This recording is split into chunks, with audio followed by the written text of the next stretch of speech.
আজকে আমরা দেখব একটি পিকচার বাঁকা একটি পিকচার কিভাবে সোজা করব।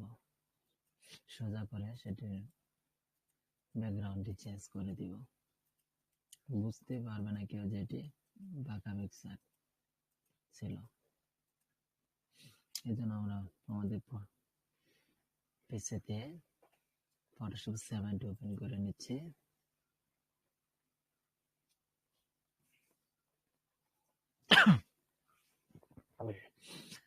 আমরা প্রথমে চলে যাব ফাইল থেকে আমাদের ওপেন থেকে আমাদের কম্পিউটার যেখানে ছবিগুলো আছে ওই জায়গায় আমরা ফটোটাকে নিচ্ছি।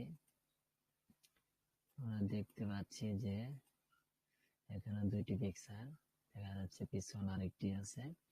এই পিকচারটি একটু কোণাচে আছে, বাঁকা। এটাকে আমরা সোজা করে নিব। কিভাবে এখন সোজা করব আমরা ওই কাজটি দেখছি। সবাই একটু মনোযোগ সহকারে দেখবো।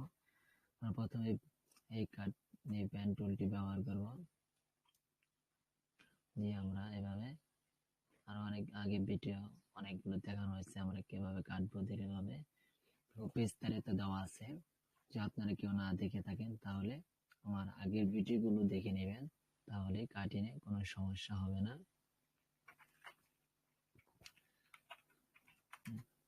এটার জন্য আমরা মাইনাস করে নিচ্ছি, জুম করে নিচ্ছি।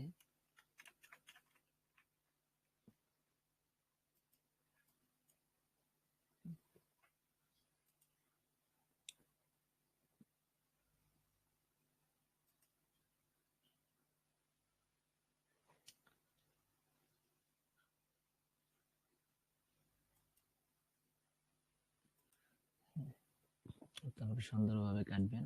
আপনাদের দেখানোর জন্য আমি একটু তাড়াতাড়ি করার চেষ্টা করতেছি।